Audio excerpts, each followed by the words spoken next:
दोस्तों एक बार फिर से स्वागत है आज की 50 बड़ी और धमाकेदार खबरों के सफर में। लेकिन शुरू करने से पहले बताइए आप हमें किस जगह से देख रहे हैं, कमेंट में जरूर लिखें। और अगर अब तक लाइक और सब्सक्राइब नहीं किया तो फटाफट कर लीजिए, क्योंकि आगे खबरें हैं एक से बढ़कर एक। आज अमेरिका से भारत लाया जा रहा है लॉरेंस बिश्नोई का छोटा भाई अनमोल बाबा सिद्दीकी मूसेवाला मर्डर में है वांटेड। पूर्व मंत्री और राकांपा नेता बाबा सिद्दीकी की हत्या के कथित मास्टरमाइंड गैंगस्टर अनमोल बिश्नोई को भारत प्रत्यर्पित कर दिया गया है। वरिष्ठ अधिकारियों ने मंगलवार को इसकी पुष्टि की। अमेरिकी अधिकारियों द्वारा उसकी प्रत्यर्पण प्रक्रिया पूरी होने के बाद उसके आज बुधवार सुबह लगभग 10 बजे दिल्ली के इंदिरा गांधी अंतर्राष्ट्रीय हवाई अड्डे पर उतरने की उम्मीद है। ऑपरेशन सिंदूर में अपने नेटवर्क के तबाह होने और परिवार के विभिन्न सदस्यों की मौत से हताश आतंकी संगठन जैश-ए-मोहम्मद का जम्मू कश्मीर में पुलवामा कांड को दोहराने का षड्यंत्र रच रहा है। वह वाहन बम के साथ आत्मघाती आतंकी या फिर आत्मघाती आतंकी दस्ते के जरिए किसी महत्वपूर्ण प्रतिष्ठान या भीड़ वाले स्थान पर हमला कर सकता है। प्रधानमंत्री नरेंद्र मोदी बुधवार को आंध्र प्रदेश के पुट्टपर्थी में दिवंगत आध्यात्मिक गुरु सत्य साईं बाबा के शताब्दी समारोह में हिस्सा लेंगे। प्रधानमंत्री कार्यालय पीएमओ के मुताबिक वह पुट्टपर्थी में सत्य साईं बाबा के आश्रम और महासमाधि स्थल का दौरा भी करेंगे। बंगाल में मतदाता सूची के विशेष गहन पुनरीक्षण एसआईआर की प्रक्रिया शुरू होने के बाद से अवैध तरीके से रह रहे बांग्लादेशी घुसपैठियों व रोहिंग्याओं में दहशत का माहौल है। पिछले कई दिनों से राज्य के सीमावर्ती इलाके से बड़ी संख्या में घुसपैठिए अंतर्राष्ट्रीय सीमा पार कर वापस बांग्लादेश भागने या लौटने की लगातार कोशिश कर रहे हैं।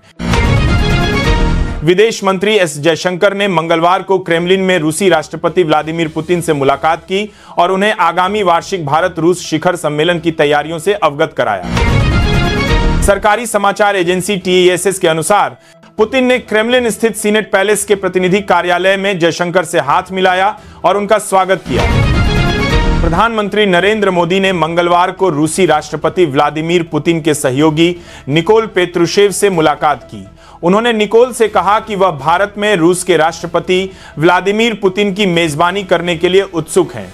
पुतिन के पीएम मोदी के साथ वार्षिक शिखर वार्ता के लिए 5 दिसंबर के आसपास भारत आने की उम्मीद है। पुणे में एक सरकारी कार्यालय परिसर से छत्रपति शिवाजी महाराज की प्रतिमा हटाए जाने पर सोमवार को विभिन्न संगठनों ने विरोध प्रदर्शन किया। आरोप लगाया कि यह प्रतिमा एक विरासत संरचना का हिस्सा थी। शिवाजी की प्रतिमा को शहर के शुक्रवार पेट क्षेत्र में तहसीलदार कार्यालय परिसर से शनिवार को हटा दिया गया। निर्वाचन आयोग ने मंगलवार को कहा कि 9 राज्यों और 3 केंद्र शासित प्रदेशों के लगभग 51 करोड़ मतदाताओं में से 50.25 करोड़ से अधिक मतदाताओं को मतदाता सूची के चल रहे विशेष गहन पुनरीक्षण एसआईआर के तहत गणना प्रपत्र दिए जा चुके हैं। मोतीनगर पुलिस ने भोपाल जा रही एक कार से हवाला के 4 करोड़ रुपए बरामद किए। इस मामले में 2 लोग गिरफ्तार किए गए हैं, जिनसे पूछताछ जारी है। आयकर विभाग को सूचना दे दी गई है और नोटों की गिनती मशीन से की जा रही है। महाराष्ट्र की गठबंधन सरकार में उस समय दरार दिखाई दी जब शिवसेना शिंदे गुट के मंत्रियों ने भाजपा में अपने कई कार्यकर्ताओं के शामिल होने के विरोध में मंत्रिमंडल की बैठक का बहिष्कार किया। मुख्यमंत्री ने कहा कि शिंदे के नेतृत्व वाली पार्टी ने ही सबसे पहले पड़ोसी उल्हासनगर में भाजपा सदस्यों को अपने पाले में शामिल किया था। अजीत पवार ने कहा कि उन्हें कैबिनेट बैठक के दौरान किसी असंतोष का एहसास नहीं हुआ। अजमेर के सिविल लाइन थाने में एक छात्र ने शिकायत दर्ज कराई कि 3 छात्रों ने उसके कपड़े उतरवाकर शारीरिक शोषण किया और मारपीट की। आरोपियों ने वीडियो बनाकर उसे बदनाम करने की धमकी भी दी। पुलिस ने पोक्सो एक्ट के तहत मामला दर्ज कर जांच शुरू कर दी है। गुजरात के बनासकांठा में एक बेहद हैरान कर देने वाला मामला सामने आया है। बनासकांठा में एक बेटी के लिव इन में रहने पर उसके पापा और चाचा ने हत्या कर दी। इस घटना को लेकर बनासकांठा पुलिस ने चार्जशीट दाखिल की है, जिसमें कई बातें खुलकर सामने आई हैं। उद्धव ठाकरे कांग्रेस को भाजपा का डर दिखाकर गठबंधन में साथ रखना चाहते हैं। उनकी रणनीति है कि कांग्रेस को भाजपा के संभावित खतरे से अवगत कराकर गठबंधन में एकजुट रखा जाए। ठाकरे का उद्देश्य है कि महाराष्ट्र में महाविकास अघाड़ी एमवीए गठबंधन अटूट बना रहे।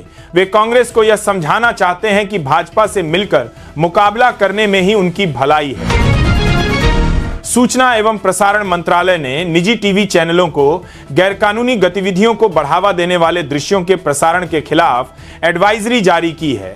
मंत्रालय ने पाया कि कुछ चैनल लाल किला विस्फोट में शामिल लोगों का महिमा मंडन कर रहे हैं और विस्फोटक बनाने की जानकारी दे रहे हैं, जिससे हिंसा भड़क सकती है।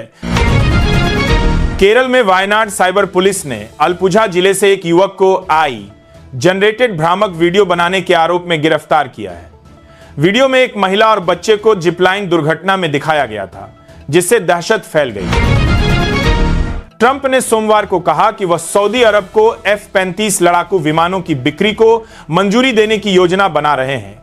वहीं सऊदी अरब के साथ इस डील को लेकर इजरायल और भारतीय अधिकारियों के बीच चिंता पैदा कर दी है। साथ ही इस बिक्री को लेकर उनके ही प्रशासन के कुछ अधिकारियों ने चिंता जताई है। महाराष्ट्र में एनसीपी नेता नवाब मलिक की मुश्किलें बनती दिख रही हैं। मनी लॉन्ड्रिंग मामले में कोर्ट ने आरोप तय किए, जिसमें मलिक ने खुद को निर्दोष बताया। ईडी के अनुसार मलिक ने दाऊद इब्राहिम की बहन हसीना पारकर के साथ मिलकर अवैध संपत्ति की मनी लॉन्ड्रिंग की। कोर्ट ने मलिक परिवार द्वारा नियंत्रित कंपनियों से वसूले गए किराए को भी अपराध की आय माना है। रेल मंत्री अश्विनी वैष्णव ने घोषणा की है कि भारत की पहली बुलेट ट्रेन अगस्त 2027 में सूरत और वापी के बीच 100 किलोमीटर की दूरी तय करेगी। Ahmedabad Mumbai high speed rail corridor 508 kilometre लंबा है, जिससे दोनों शहरों के बीच यात्रा का समय घटकर 2 घंटे 17 मिनट हो जाएगा। भूमि अधिग्रहण के कारण परियोजना में देरी हुई है, लेकिन निर्माण कार्य तेजी से चल रहा है। कांग्रेस पार्टी ने स्टेट इंटेलिजेंस रिपोर्ट सर और चुनाव आयोग के खिलाफ विरोध प्रदर्शन करने का ऐलान किया है। कांग्रेस का आरोप है कि एसआईआर विपक्षी नेताओं की जासूसी कर रही है और चुनाव आयोग निष्पक्ष चुनाव कराने में विफल रहा है। पार्टी जल्द ही राज्यव्यापी विरोध प्रदर्शन शुरू करेगी और कार्यकर्ताओं को सड़कों पर उतरने का निर्देश दिया गया है। शंघाई सहयोग संगठन की बैठक में विदेश मंत्री जयशंकर ने आतंकवाद पर भारत का रुख स्पष्ट किया। उन्होंने कहा कि भारत अपने नागरिकों की रक्षा के लिए प्रतिबद्ध है और आतंकवाद के खिलाफ जीरो टॉलरेंस की नीति का समर्थन करता है। उन्होंने एसएससीओ में सुधार और अंग्रेजी को आधिकारिक भाषा बनाने की भी बात कही। रूसी राष्ट्रपति पुतिन की भारत यात्रा पर भी चर्चा हुई। अमेरिकी सांसदों ने भारत अमेरिका साझेदारी को और मजबूत करने के लिए समर्थन दिया है, जिससे ट्रंप प्रशासन पर दबाव बढ़ गया है। रिपब्लिकन और डेमोक्रेट दोनों दलों के सांसदों ने इस रिश्ते को महत्वपूर्ण बताया है। उनका मानना है कि मजबूत संबंध आर्थिक और रणनीतिक रूप से दोनों देशों के लिए फायदेमंद है। सुप्रीम कोर्ट ने एक रिपोर्ट पर चिंता जताई, जिसमें कहा गया कि भारत में हर 8 मिनट में एक बच्चा लापता हो जाता है। कोर्ट ने केंद्र सरकार से गोद लेने की प्रक्रिया को सरल बनाने का आग्रह किया। तमिलनाडु से दिल्ली में प्रदर्शन करने जा रहे लगभग 100 किसानों को पुलिस ने रेलवे स्टेशन पर रोक दिया। किसानों ने अर्धनग्न होकर प्रदर्शन किया और तमिल में नारेबाजी की। प्रशासन उन्हें वापस भेजने की व्यवस्था कर रहा है। नर्मदापुरम में भी तमिलनाडु एक्सप्रेस से जा रहे 80 किसान उतारे गए। बिहार सरकार पंचायतों के कामकाज को डिजिटल करने की तैयारी में है। सभी योजनाओं और कार्यों की ऑनलाइन निगरानी की जाएगी, जिससे पारदर्शिता बढ़ेगी और भ्रष्टाचार कम होगा। यह पंचायतों को अधिक जवाबदेह बनाने की दिशा में एक महत्वपूर्ण कदम है। बांग्लादेश की अपदस्थ प्रधानमंत्री शेख हसीना को मानवता के खिलाफ अपराधों के लिए सजा सुनाई गई है, जिसके बाद बांग्लादेश सरकार ने भारत से उनके प्रत्यर्पण की मांग की है।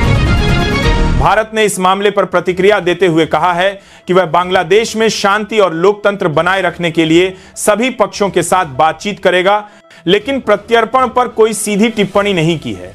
प्रत्यर्पण संधि के नियमों के अनुसार भारत के पास प्रत्यर्पण से इनकार करने का अधिकार है। अगले 5 वर्षों में ब्लेंडेड विंग डिजाइन वाला नया यात्री विमान आने वाला है।